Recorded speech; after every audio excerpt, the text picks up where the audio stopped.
Olá, eu sou o Ricardo Seves Ribeiro. Um breve aviso. Nesta entrevista vamos falar de suicídio e de sofrimento psicológico. Não é uma conversa particularmente explícita, mas é um tema recorrente. Pondera se queres continuar.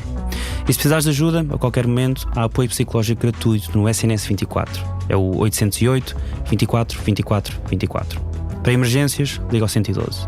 Há também outras linhas de apoio na descrição deste episódio e no nosso website. Desde o início do século, suicidaram-se cerca de 170 polícias da PSP e da GNR. É o dobro da taxa de suicídio do resto da população portuguesa. Este sofrimento desproporcional é uma das motivações para o levantamento sobre a saúde mental nas polícias, encabeçado pela psicóloga Lúcia Pais. Publicamos aqui uma entrevista com ela gravada em fevereiro deste ano para a série sobre o policiamento de bairros guetizados, as pessoas que ali habitam e os polícias que lá trabalham, que o Fumaça prepara desde 2018 com a Divergente. É a próxima investigação que vamos publicar. Lúcia Pais é, para além de psicóloga clínica de formação, pós-graduada em criminologia. Desde cedo se interessou pela ligação de psicologia com o direito. Trabalhou com agressores, vítimas e familiares de ambos. Só depois chegou ao elemento que lhe faltava do fenómeno criminal. Desde 2006, é professora no Instituto Superior de Ciências Policiais e Segurança Interna, onde se formam os oficiais da Polícia de Segurança Pública. Aí, dirige o Departamento de Ciências Sociais e Humanas e faz a coordenação científica do laboratório de grandes eventos do Centro de Investigação do Instituto. Ajudou a criar esse espaço para que se produzisse conhecimento sobre as práticas policiais seguindo um método científico, para dar base a decisões futuras. Estima que já entrevistou cerca de 200 polícias. Investigar o trabalho sexual e insegurança, a relação das polícias com a população em situação de sem-abrigo, modelos de diálogo entre forças de segurança e manifestantes e, foi por isso que falámos, o impacto do policiamento na saúde mental de polícias. Conhecia num evento público organizado pela Inspeção-Geral da Administração Interna, a IGAI, quando apresentava as conclusões preliminares de um estudo em que falou com 62 elementos da PSP sobre saúde mental e os problemas que sentiam a trabalhar. Comecemos pelo porquê desse estudo. Até já. Sempre me fez muita confusão como é que os polícias aguentavam a correr a acidentes de trânsito com pessoas que ficam mortas, não é? Ou completamente estropiadas, pronto, porque há desses, não é? Infelizmente. E como é que as pessoas recuperavam disso? Depois, uma outra situação. Portanto, isto foram os fatores desencadeadores, não é? Uma outra situação. Eu comecei a dar aulas no Instituto de Ciências Policiais em 2006 e mais ou menos 3 semanas depois da minha estreia, digamos assim, houve um suicídio de um ex-aluno de lá. Portanto, ele tinha acabado de sair como subcomissário e aconteceu esse suicídio. E eu fiquei impressionada com o impacto que aquilo teve neles todos, porque eles conheciam-no, obviamente, não é? Portanto, a cadeira que eu dava era no 4º ano e esse subcomissário tinha saído para aí há 3 ou 4 meses do Instituto. Portanto, eles conheciam-se. E eu nesse dia, portanto, percebi o que é que estava a acontecer e eu nesse dia pensei, não, eu não vou dar matéria nenhuma, isto não interessa para nada, interessa se calhar é ouvi-los falar sobre o assunto. E foi isso que eu fiz. E fiquei muito tocada, não é? Porque realmente aquilo foi muito violento para eles todos. E depois, também uma outra ideia, um outro fator tem a ver com isto. Toda a gente conota a polícia e o trabalho policial de alguma maneira negativo, não é? E repressivo, tudo isso. Mas, na verdade, quando nós temos um problema, chamamos pela polícia, não é? Ou em muitas situações é isso que acontece. E, portanto, tudo isto conjugado, eu pensei, como é que estas pessoas aguentam, não é? Uma vida inteira com esta pressão. E a ter que dar resposta em situações de extrema violência, muitas vezes, e de uma miséria humana imensa, não é? Como é que se aguenta isto? Porque eu própria, há muitos anos atrás, eu trabalhei como técnica superior de reinserção social e, portanto, fazia muito serviço externo no distrito de Aveiro. E, portanto, aquilo engloba quer cidade, propriamente dita, não é? Portanto, ambiente urbano e ambiente rural. E eu deparei-me com situações que não sabia que existiam. Isto foi há muito tempo atrás, foi há umas décadas valentes atrás. E elas hoje estão absolutamente presentes na minha memória. Aliás, eu utilizo muitos exemplos da minha vida profissional de então, nas aulas que dou, porque, como eu estava a dizer há bocado, a realidade impõe-se, não é? E por mais livros que as pessoas leiam, há coisas que não estão lá de todo. Bom, então como é que as pessoas vivem com isto? Como é que se vive uma vida inteira com isto? E depois comecei a perceber-me que há muita doença física, há muitas situações de doença física, há muito silêncio relativamente a algum mal-estar psicológico, e depois há muito suicídio. Há muito, quer dizer, há situações de suicídio, infelizmente com alguma frequência. Pronto, e foi isto que me levou a chegar a este trabalho. O que é que nós fizemos? Mais uma vez, em vez de, sem desprimor para essas abordagens, mas aquilo que nós fizemos foi, ao invés de aplicar muitas escalas e muitos questionários, muitos inquéritos por questionário, que de alguma maneira restringem as respostas dos participantes, nós fomos precisamente usar tempo, gastar tempo a ouvi-los. Para já, porque, bom, isto tem a ver também com a minha formação em psicologia clínica, não é? Pronto. Isto por um lado. Depois, mais um outro fator desencadeador. Na sala de simulação, lá do laboratório de grandes eventos, quando nós estávamos a fazer o acolhimento dos polícias para participarem naquela investigação sobre tomada de decisão em trânsito, normalmente as pessoas que apareciam ficavam curiosas quanto ao que nós estávamos a fazer. Mostrando-se agradadas quanto à curiosidade que nós tínhamos sobre o que eles estavam a fazer também. Esta curiosidade mútua levava às vezes a conversas super interessantes, muito ricas em termos de conteúdo, e eu pensei, isto eu estou a ganhar imenso, não é? Mas ao mesmo tempo este material, isto devia ser agarrado e devia ser trabalhado. E eu lembro-me de uma pessoa que trabalhava na ponte sobre o Tejo e que me falou de algumas situações em que teve que intervir. A ponte sobre o Tejo é muito utilizada, ou é utilizada para pessoas que se querem suicidar, não é? E portanto o impacto que aquilo tem, a maneira como eles procuram resolver as situações, o que fica de tudo isso, eu pensei, não, eu um dia tenho que ir por esta via, porque eu acho que é importante. E de facto foi isso que nós fizemos, pronto, para abreviar a conversa. E quanto tempo é que eram essas, ou melhor, vocês depois começaram a fazer essas tais entrevistas, sim, não é? Quanto tempo é que demorava uma entrevista? Sempre à volta de 1 hora. Okay. Sem esforço algum, sempre à volta de 1 hora. Porque para já nós temos que garantir sempre, isso é uma das regras de ouro, é garantir o anonimato de quem participa nestas entrevistas. Portanto, nós caracterizamos os participantes em bloco, não é? Mas tratamos os dados em conjunto. Portanto, isso traz alguma tranquilidade, obviamente, a quem vem falar connosco. Eu próprio sinto a mesma coisa, aliás, porque, como sabe, polícias não podem dar entrevistas sem autorização da hierarquia, e portanto só dirigentes sindicais é que têm falado comigo dando o nome, etc. E portanto todos os outros, mais de 20 ou 30 que eu entrevistei, todos eles foram anonimamente. E eu senti também, enquanto eu estava a entrevistar, que não só as pessoas estavam mais à vontade para falarem de tudo aquilo que lhes apetecesse falar, porque sabiam que, bem, estavam a falar anonimamente, como também, na verdade, me parece agora, olhando para trás, que foi um erro a PSP não ter aceito que eles falassem, porque também estão muito mais à vontade para criticar a própria instituição e a própria hierarquia. Pois. Mas eu queria perguntar-lhe se A razão porque era anonimato era porque, bem, na academia se faz assim, ou era também porque para eles poderem falar consigo teriam de ter autorização da hierarquia? Não, nós temos sempre que pedir autorização para fazer avançar os trabalhos. Autorização à PSP?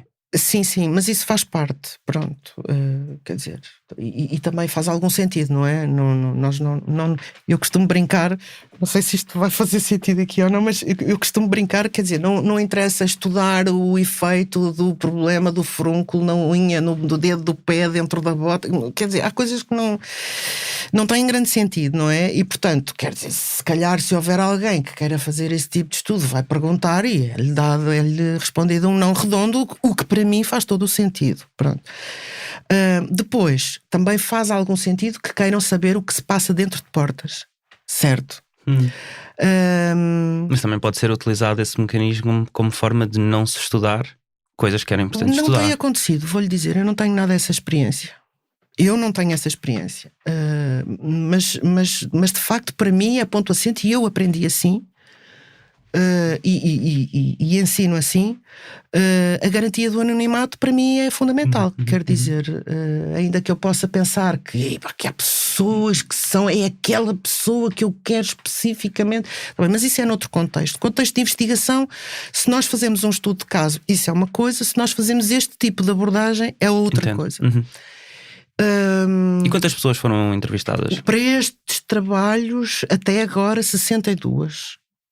Portanto, aquilo que me ouviu apresentar resulta de 62 entrevistas de investigação, portanto, em profundidade.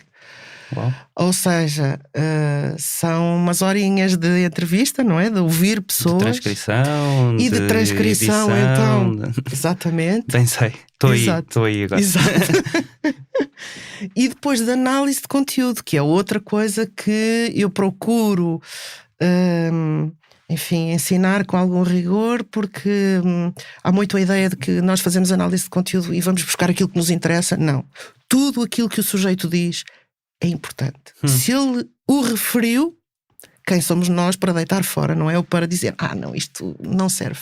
E eu tenho uma vaga ideia de quando nós falámos nessa conferência me ter dito que o relatório que ele estava a apresentar era preliminar e que iam continuar a investigação. Em que ponto é que isso está neste momento?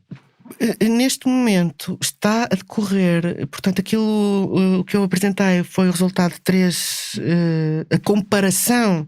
Portanto, eu peguei em 3 dissertações que foram orientadas por mim, daqueles subcomissários que mencionei, e fiz um estudo comparativo dos resultados de tudo aquilo. Okay. Portanto, olhei novamente para os dados, olhei novamente para as entrevistas, para as análises que tinham sido feitas, reagrupei aquilo e foi esse estudo comparativo que eu apresentei. Este ano há mais uma aspirante que está a fazer um trabalho, aí sim, trabalhando com as pessoas que estão no trânsito e nessas equipas que vão... que ocorrem aqueles acidentes mais graves. Mas então vamos entrar um bocado em algumas das conclusões que apresentou lá e que depois, aliás, mandou por PDF. Segundo essas conclusões que lá apresentou, uma das maiores dificuldades dos polícias que fazem parte de equipas de intervenção rápida, que eu acho que quando diz riot units, vão ser as equipas de intervenção rápida? Não. Corpo de intervenção. Do corpo de intervenção, ok. Do corpo de intervenção são estigma em relação a problemas de saúde mental, estigma em relação a pedir ajuda e falhas no acompanhamento, training, não é? De saúde mental. O que é que isso significa? Bom, isto curiosamente tem muito a ver com aquilo que nós encontramos na literatura e que mesmo lá fora, apesar de haverem imensos serviços de apoio aos polícias, quer aqueles que estão no ativo, quer aqueles que já saíram, apesar de existirem muitos serviços, existe ainda muito a ideia de que isso está escrito e está estudado, a ideia de que quem pede ajuda está com problemas. Se está com problemas, não é tão forte quanto deveria ser. Os polícias querem-se fortes, não é? para confrontar os outros, porque os delinquentes, digamos assim, também são fortes. Portanto, os polícias querem ser fortes. Se eles vão procurar ajuda é porque não estão bem. Se eles não estão bem, e se eu sou parceiro dele ou dela, se ela não está bem, então qual é a confiança que eu posso ter? E não está bem, como é que não está bem? Será que se vai passar, desculpa a expressão, vai passar-se dos carretos de um momento para o outro? Ou seja, é confiável, mantém-se confiável, ficou fraco, está fraco, será que o seu juízo pode estar comprometido? Como é que eu vou continuar a confiar? Como é que eu vou continuar a confiar a minha vida nessa pessoa, ou a essa pessoa? E portanto, há sempre esse receio de ser mal interpretado, e esse receio de passar a ser visto como alguém menos valioso e como alguém menos confiável, porque aqui tem que se confiar, não é? Muitas vezes há situações em que a vida fica em risco e portanto tem que se confiar. Mas se eu estou a ler bem, o que isto significa, e aquilo que aqui o relatório diz, é que quando vocês perguntam aos polícias do corpo de intervenção que entrevistaram quais são as vossas maiores dificuldades, eles dizem que são estigma em relação à saúde mental, estigma em relação a pedir ajuda. Entre outros, vamos lá ver. Nós também... Mas estes são os que são mais mencionados?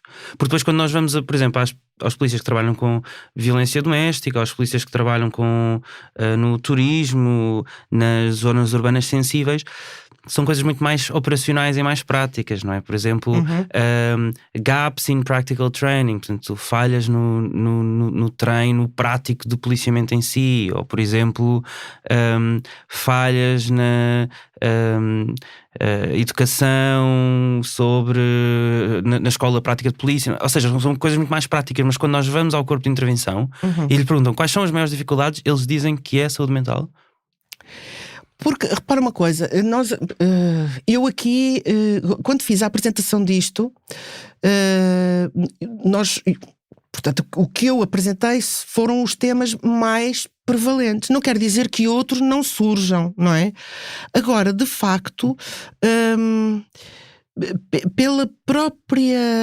pelas próprias características da atividade que eles desenvolvem. Eu ontem estava na aula de apresentação lá no Instituto e a dada altura surgiu esta ideia. Vocês imaginem o que é uma pessoa do corpo de intervenção que é chamada a uma ocorrência, não é? Portanto, vai uma equipa e vai com a adrenalina, caramba, aquilo vai aumentando, as pessoas estão completamente ativadas e focadas naquilo para que foram chamadas, e depois chegam lá e a coisa já se resolveu. O que é que acontece? Não é? Quer dizer, por onde é que vai a adrenalina? Para onde é que vai tudo aquilo? Não é? Toda aquela mobilização e ativação, para onde é que vai aquilo tudo?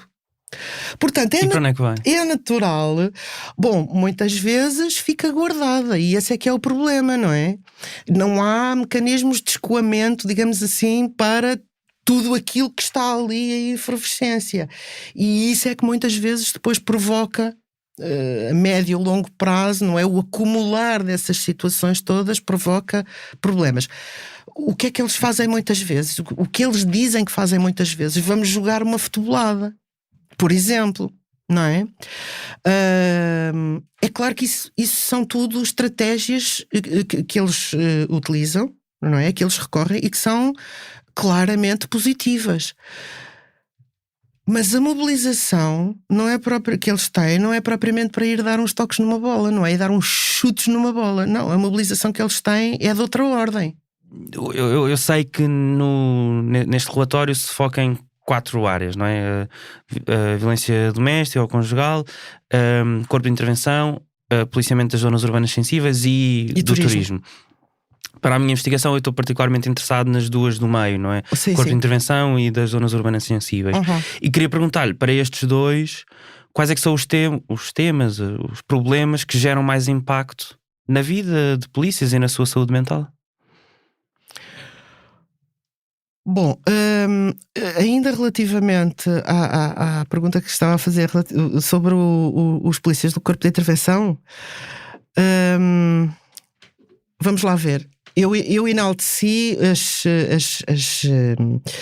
respostas, digamos assim, mais prevalentes. Como eu estava a dizer há bocado, não quer dizer que não tivessem havido outras. Agora, de facto, repare, isto é um bocadinho. Eles estão quase sempre no fio da navalha, não é? Portanto, eles, quando são chamados, eles sabem que são chamados para alguma coisa que seguramente não é para irem comer bolos, não é? E, portanto, o treino a que eles estão sujeitos tem também a ver com isso. Portanto,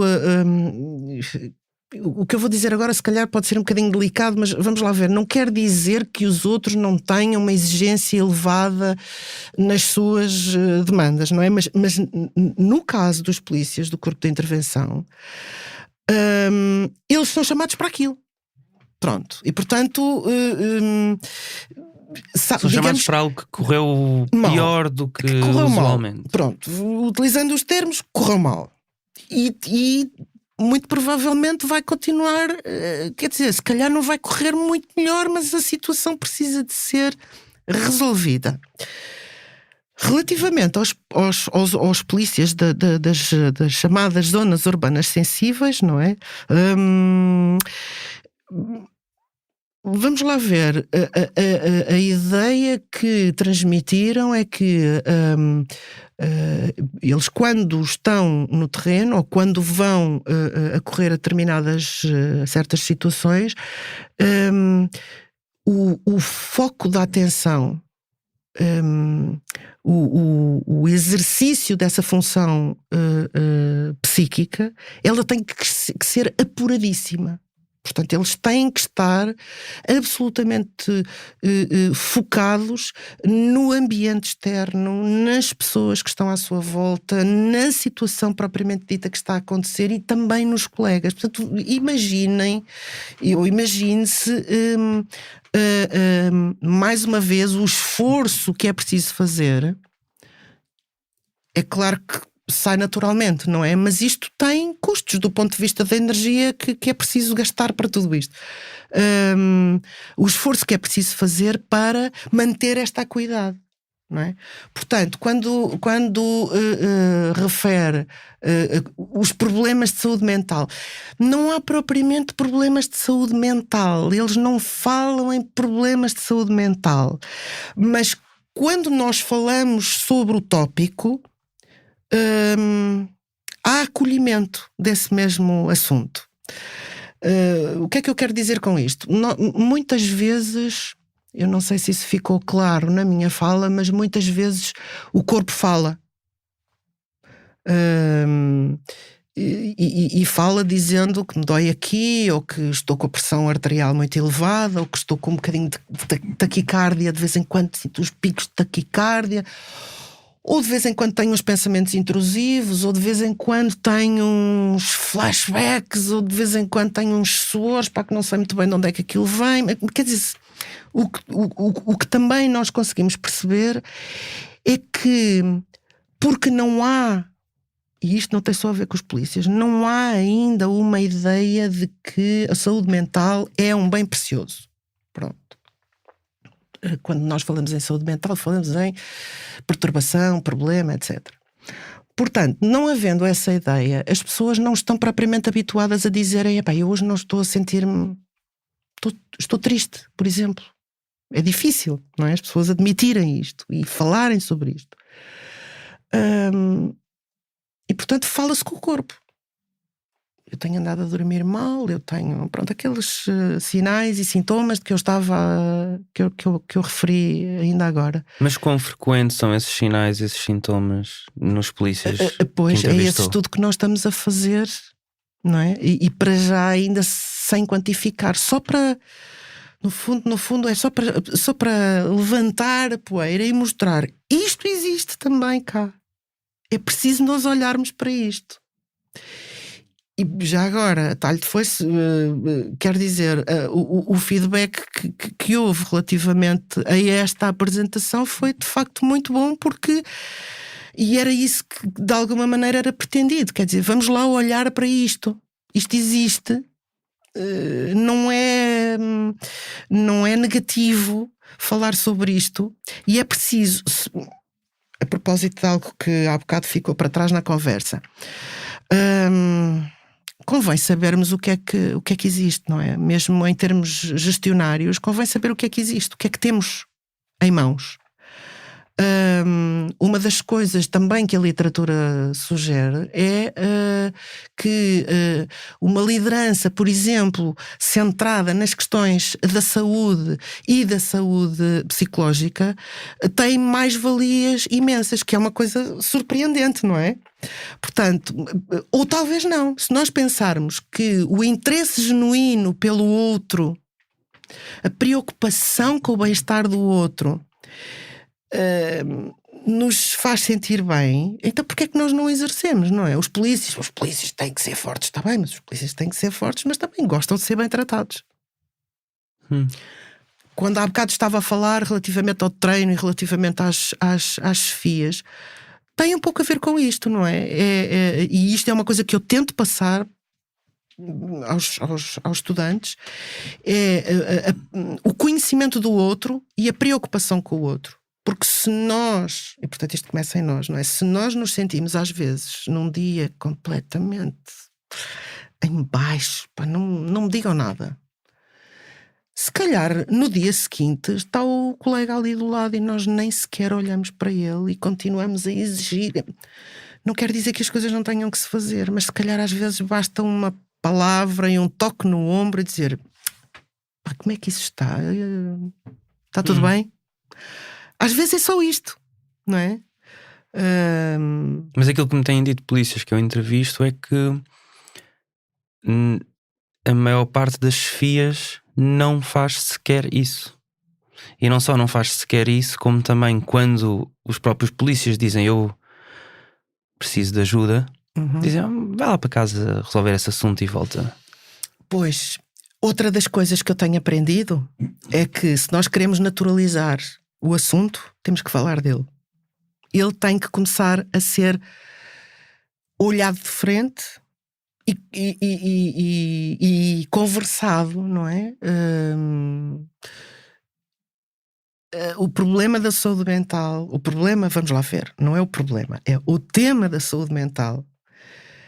Finalmente veio à tona porquê? Por causa da pandemia, não é? Fundamentalmente por causa da pandemia, porque foi tão dramático para determinadas pessoas que elas tiveram mesmo que admitir que estavam a arrebentar pelas costuras e que não aguentavam mais. Portanto, infelizmente foi pela razão que foi, mas ainda bem que aconteceu. Isto é horrível de dizer, não é? Mas pronto, mas ainda bem que o assunto foi colocado na ordem do dia.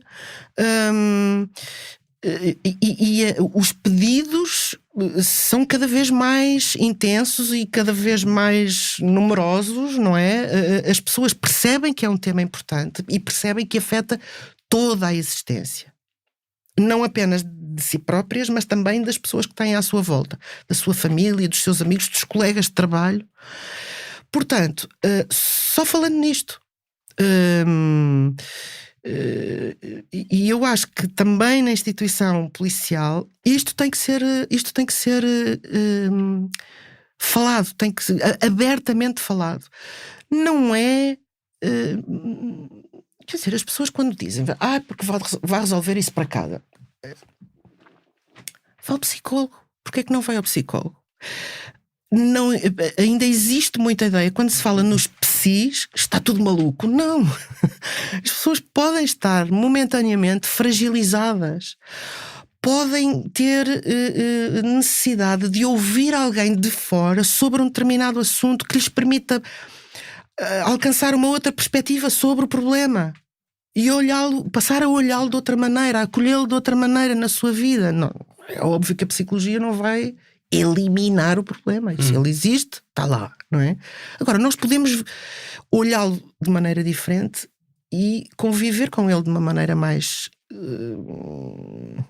menos sofrida, digamos assim, mais leve. Mas quantos polícias da PSP conhece que têm acompanhamento psicológico? Quer dizer, não sei quantos,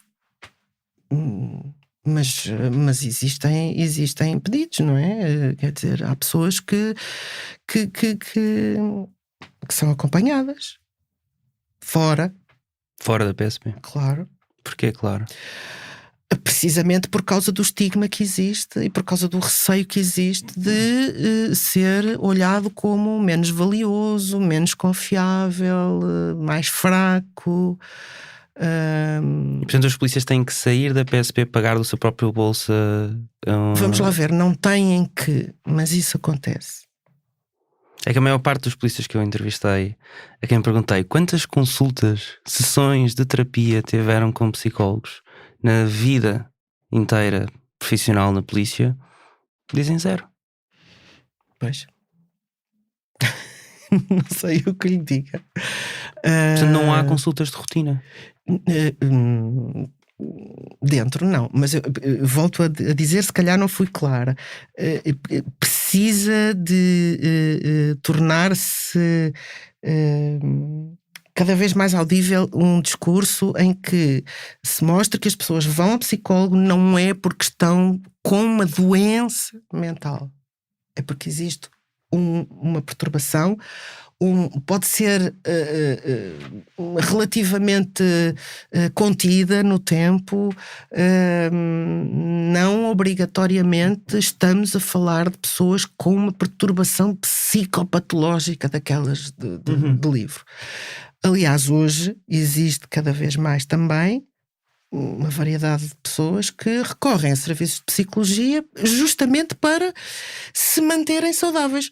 Da mesma maneira que nós fazemos exercício físico, procuramos uma alimentação mais saudável possível, ainda que prazerosa, a saúde mental faz parte da saúde.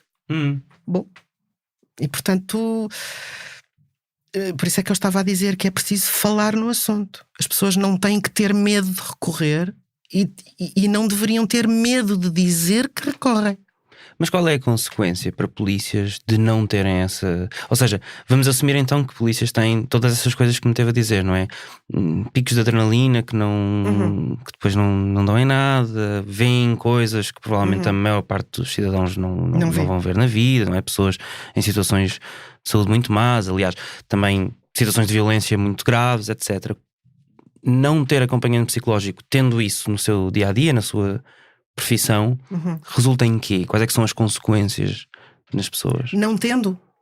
Bom, não tendo, resulta naquilo que foi de alguma maneira lá apresentado na conferência de que falámos, ou na palestra de que falámos, e que tem a ver com, num primeiro momento, alterações ao nível da saúde física.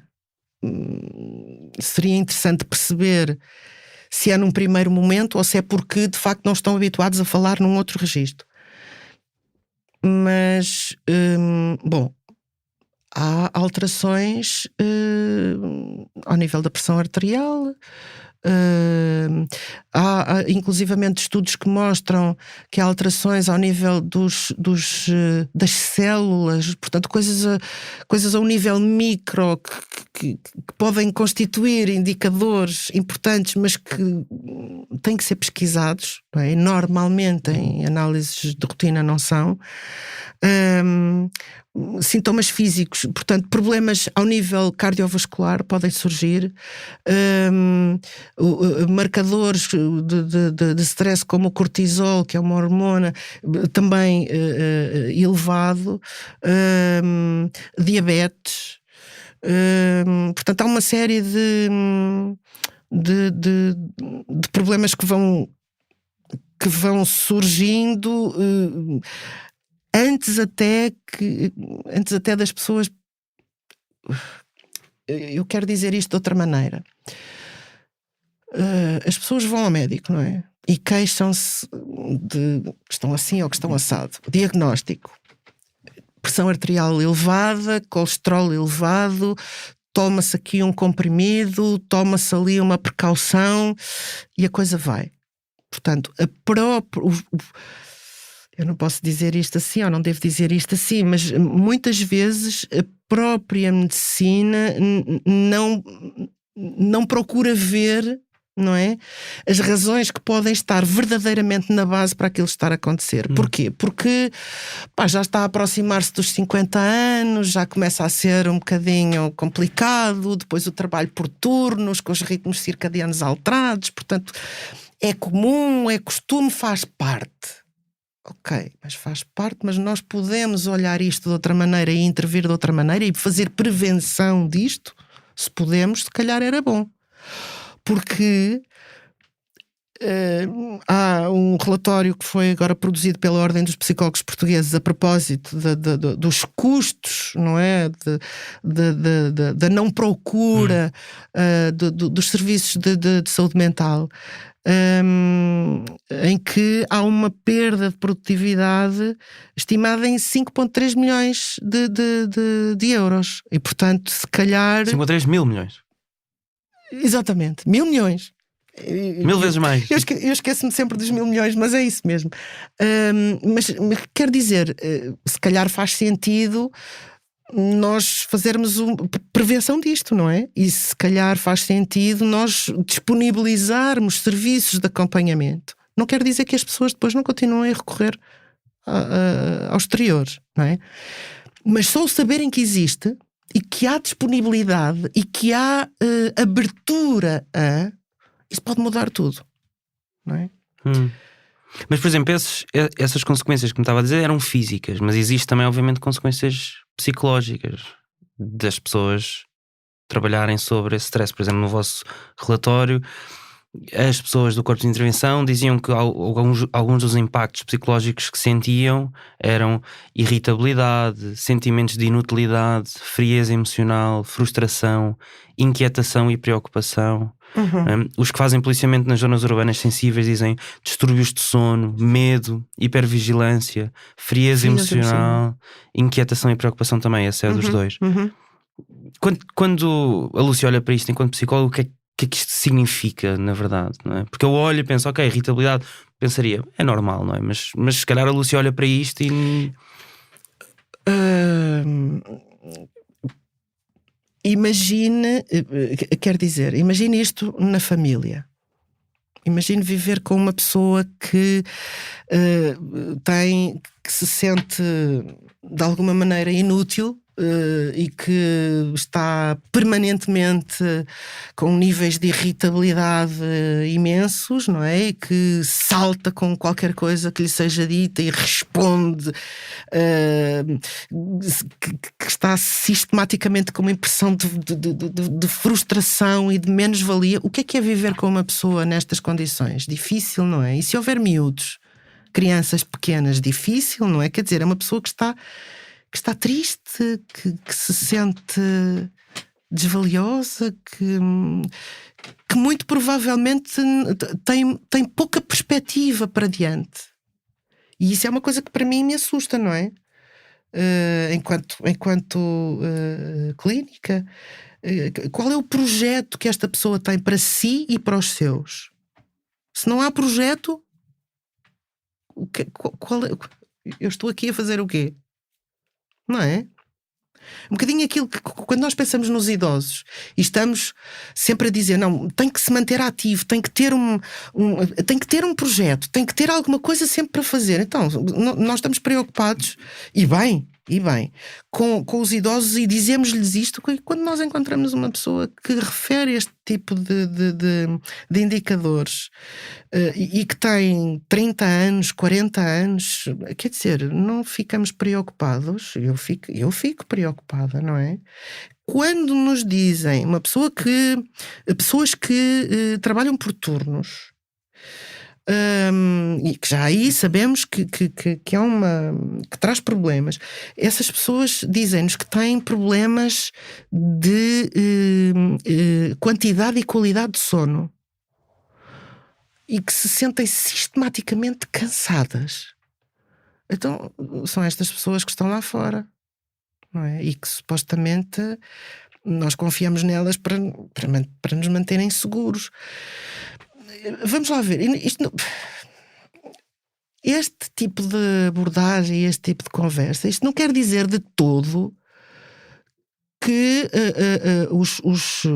estes profissionais não cumprem as suas funções de forma absolutamente adequada. Não é isso que está a falar-se, nem é isso que está em causa. Aquilo que está em causa é nós mantermos esses profissionais com boas condições de saúde física e psicológica para não apenas continuarem a exercer adequadamente a sua profissão, a sua atividade profissional, mas também terem uma vida para eles próprios e para as suas famílias prazerosa, não é? E eu acho que esse é que é o objetivo. Mas também, por outro lado, também não pode querer dizer que estas pessoas estão mais suscetíveis a fazer a sua profissão de uma maneira que não é de acordo com a maneira como devem fazê-la legalmente. Poder pode, mas acho que... Alguém com estas características, como dizia há pouco, que a qualquer coisa se passa, Sim. não está mais suscetível a praticar violência extra-legal, não saber gerir situações de stress. Por isso é que se calhar, e agora então procurando começar a fechar pontas, por isso é que se calhar alguns dos polícias entrevistados dizem que precisam de ter formação na área da saúde mental. Porque percebem que se calhar às vezes ter uma palavra mais dirigida, não é, a um colega, para com um colega, se calhar poderia fazer toda a diferença. E isto não é tornar os polícias psicólogos, não é nada disso, não é? Mas é torná-los, sensibilizá-los para alguns tipos de matérias que os podem ajudar. Na literatura são referidas algumas intervenções que têm a ver com, nomeadamente em situações críticas, não é? Sejam os primeiros socorros psicológicos, sejam os debriefings psicológicos, mas também os resultados, quer dizer, há resultados contraditórios quanto à aplicação dessas abordagens, mas que eles são sensíveis a este tipo de formação, são, e percebem a mais-valia que ela pode ter, percebem. De resto, eu penso que poderiam existir ações, formações muito dirigidas, curtinhas, não é? Intensivas, mas curtinhas, muito dirigidas relativamente a estas temáticas, precisamente para naturalizar os temas, para chamar a atenção de... Mas eu volto a perguntar, alguém com estas características e que sente isto, irritabilidade, frustração, hipervigilância, medo, está mais suscetível a praticar violência extralegal? Claro. Porque, de alguma maneira, isso também está escrito na literatura científica, de alguma maneira é por essa via que ocorre a naturalização da violência, não é? Quer dizer, se essa resposta tende a repetir-se, não é? E se não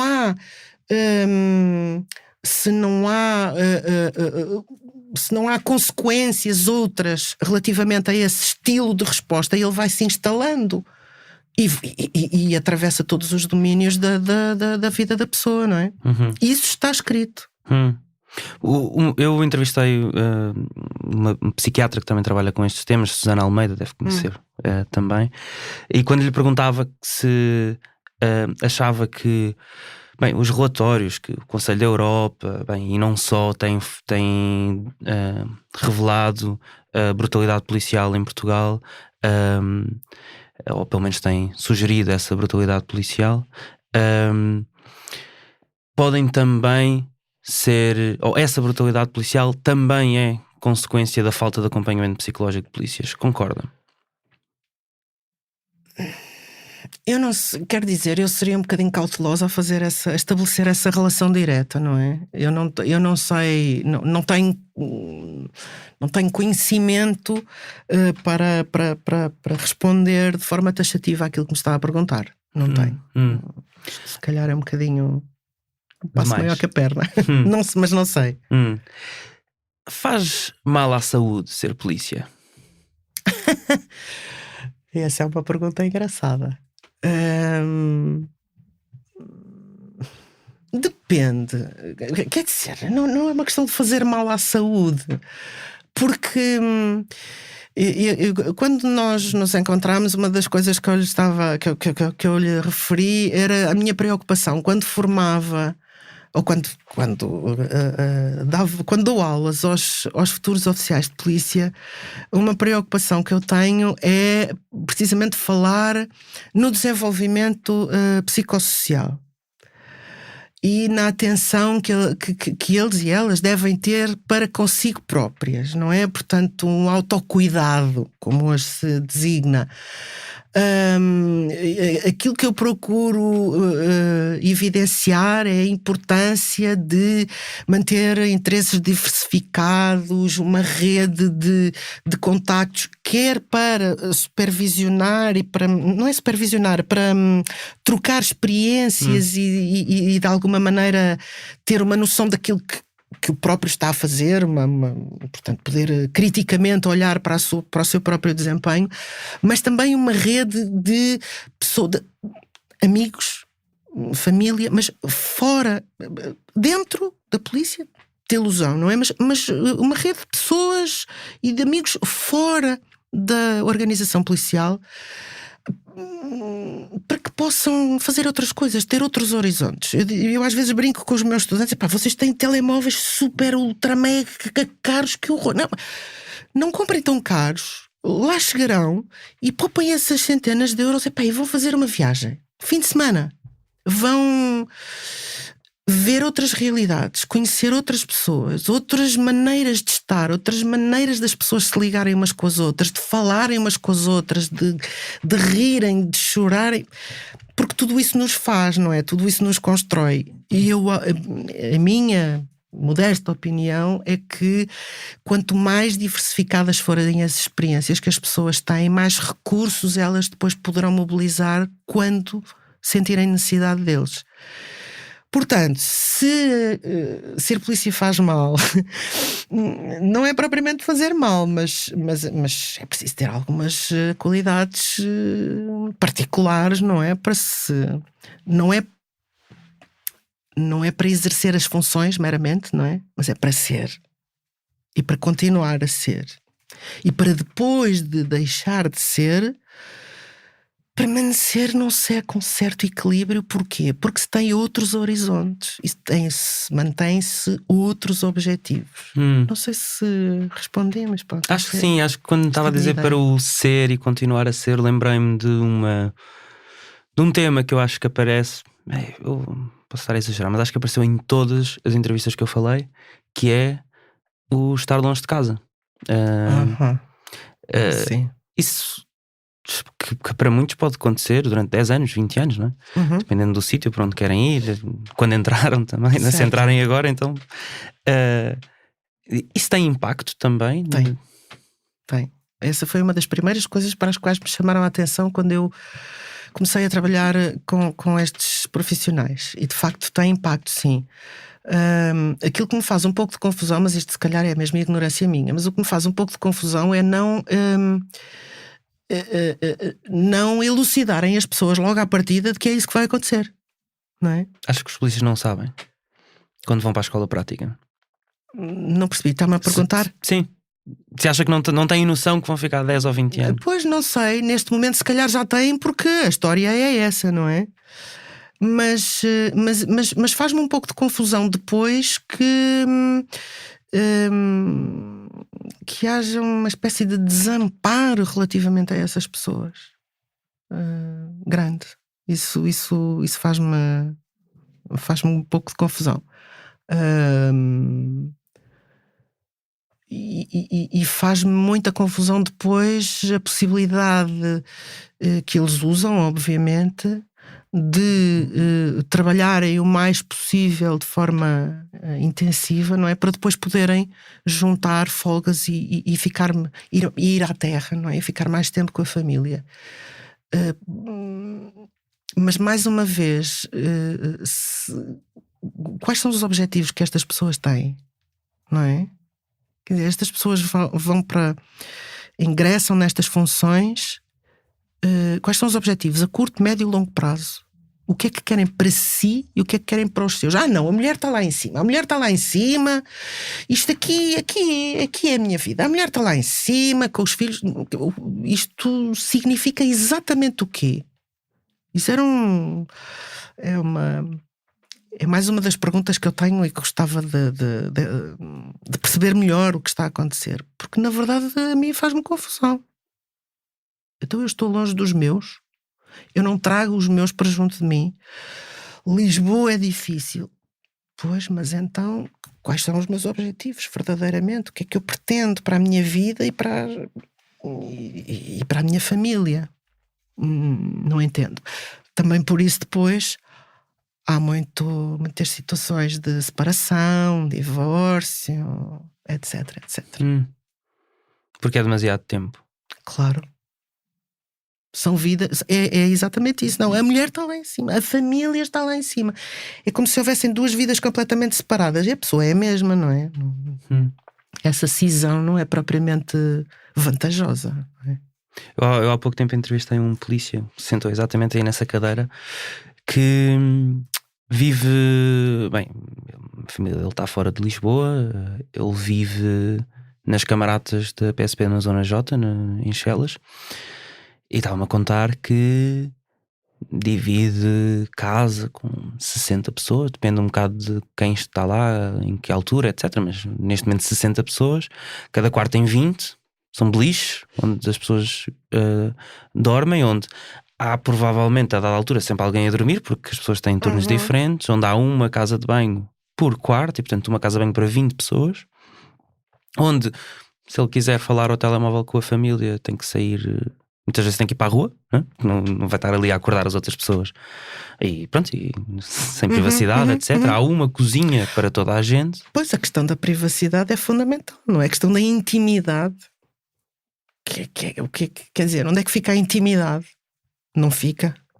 Também não é fundamental, não é absolutamente constituinte de nós todos. Claro que é.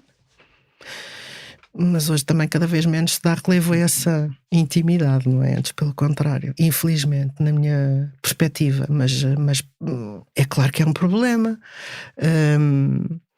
Com quem é que eu vou falar sobre as minhas coisas? Com quem é que eu posso partilhar as minhas coisas? Eu, afinal de contas, estou a partilhar tudo com toda a gente, mas o que é esse tudo?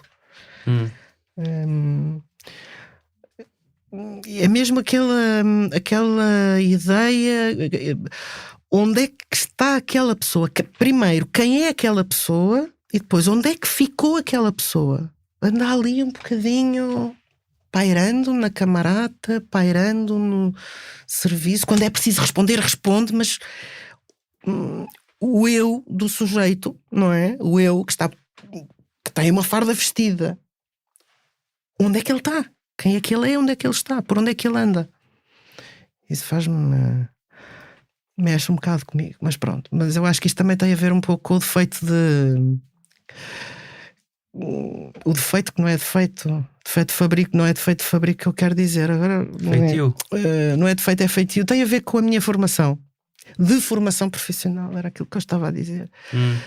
A procura do sujeito, não é? E das qualidades do sujeito. Eu acho que é aí que se tem que investir. E portanto o olhar o outro, a preocupação com o outro é fundamental. Desde 2000, mais de 150 polícias da PSP e da GNR suicidaram-se.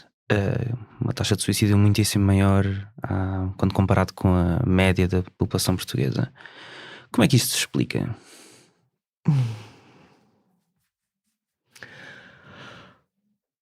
Eu acho que se conseguisse explicar, já se tinha evitado, não é? E este é um problema que não é só português. E por isso é que lá fora existe tanta preocupação com esta situação e tantos organismos, digamos assim, dedicados especificamente a este assunto. Qual foi a pergunta mesmo? Como é que se evita? Como é que se explica? Como é que se explica? Bom, eu acho que tem precisamente a ver com as exigências da profissão e com esta... Como é que eu posso dizer isto? Se nós olharmos para a história, nós vemos que o polícia sempre foi de alguma maneira um gestor, não é? Um gestor de todos os objetos urbanos que nós podemos encontrar e que nós podemos delimitar. Mas para isto é preciso, de facto, quer aptidões especiais, quer formação especial. E depois, as exigências que nós temos hoje são tão grandes e tão diversificadas que eu acho que realmente que é fundamental que haja uma espécie de um acompanhamento sistemático. É mesmo o que eu estava a dizer há bocado, é o cuidado com o outro, a preocupação com o outro. Eu não sei responder de outra maneira, porque de facto, quer cá, quer fora, esse é um problema maior. Lembra-se como é que eu comecei a palestra na IGAI, não é? Foi com uma notícia que encontrei no LinkedIn do início de setembro, relativamente a um sujeito de Leicestershire de 55 anos, salvo erro, que se tinha suicidado 15 dias depois de sair do ativo. Portanto, isto é um problema que não é apenas português. Não sei se alguma vez haverá solução para ele. Agora estou a embrulhar-me toda, portanto gostaria que isto pudesse ser. Eu também estamos mesmo a terminar. Porque, quer dizer, eu não tenho resposta para isso, não tenho mesmo. Estamos mesmo a terminar. Imagina um mundo sem polícia.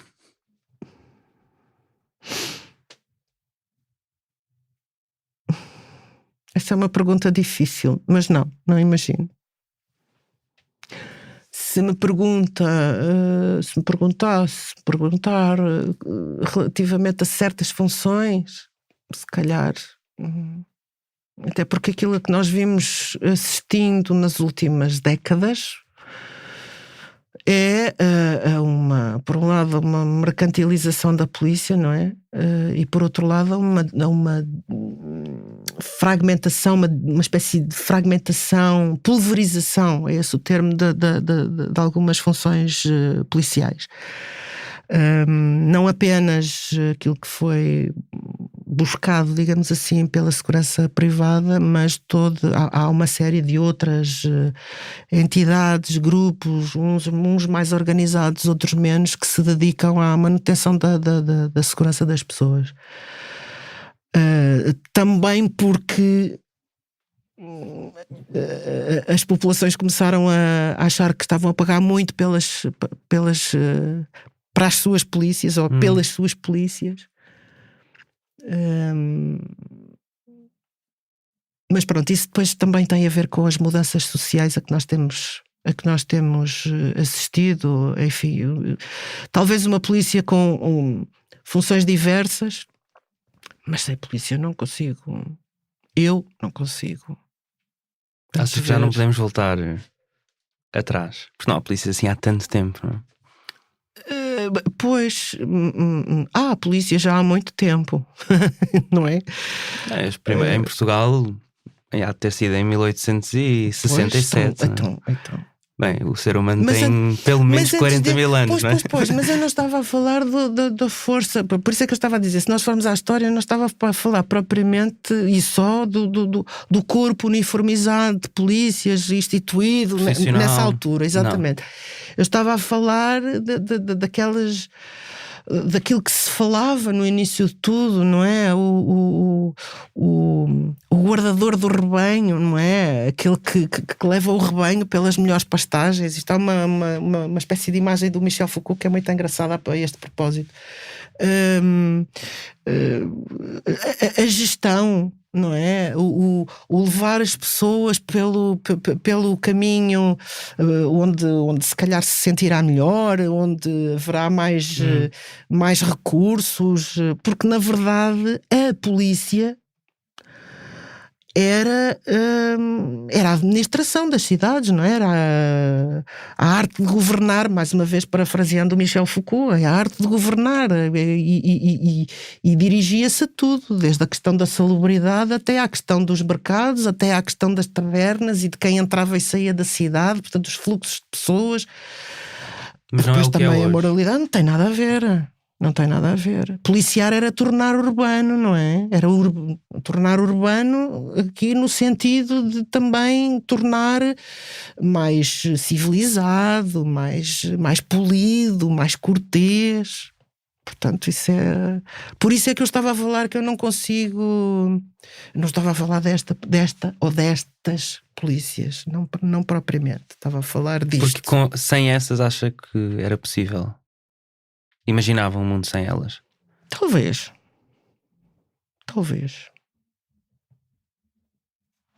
Mas isto há sempre o perigo, não é? Pensando no Orwell e no Huxley, não é? Não sei se nos caminhos que estamos a trilhar hoje se realmente seria possível voltar atrás. Acho que as pessoas se deixam muito facilmente observar, aliás, oferecem-se à observação, não é? Oferecem-se ao controlo pelos outros, por todos. Toda a gente pode controlar, toda a gente isso. Portanto, eu acho que estamos justamente no caminho contrário, não é? Travestido de qualquer coisa que tenha a ver com podemos tudo, somos livres e, portanto, isto para a frente é que é o caminho, mas se calhar temos que ver a outra face da moeda. Alguns dados para enquadrar o que ouviste. Na resposta ao nosso e-mail sobre este tema, a Polícia de Segurança Pública diz-nos que emprega 27 psicólogos a tempo inteiro, para fazer as reavaliações psicológicas obrigatórias e também para prestar apoio aos funcionários. Nos últimos 5 anos, dizem, reavaliaram cerca de 14 mil polícias, mais de 2/3 dos efetivos. Estes são os testes obrigatórios, não são consultas de apoio. Aí, a PSP diz não registar o número de polícias seguidos. Mas no ano passado, o Departamento de Psicologia conta ter dado pouco menos de 14 mil consultas. Fazendo contas, mesmo que cada paciente tivesse apenas 4 sessões, não chegava para cobrir cerca de 20% do efetivo. Esta entrevista foi feita e preparada por mim, Ricardo Esteves Ribeiro. O Nuno Viegas fez a edição. O Bernardo Afonso foi responsável pelo som. Faz ainda parte da equipa Fumaça Joana Teresa Batista, Luís Marquês, Fred Rocha, Maria Almeida e Margarida David Cardoso. Desde o final da publicação da série Desassossego, a última que publicámos, perdemos cerca de 700 euros por mês em contribuições recorrentes. Isso significa que mais de 100 pessoas deixaram a comunidade de Fumaça, seja porque deixaram de ter condições financeiras para continuar a pagar, seja porque apenas se esqueceram de atualizar o seu método de pagamento, seja porque deixaram de gostar do nosso trabalho. Para contrariar isso, até ao dia 28 de setembro, queremos trazer 200 novas pessoas para a comunidade de Fumaça e voltar a conseguir que mais de 50% do nosso orçamento seja pago por contribuições mensais. Vai a fumaca.pt/contribuir e ajuda-nos a chegar lá. Venham mais 200 de uma assentada. Até já.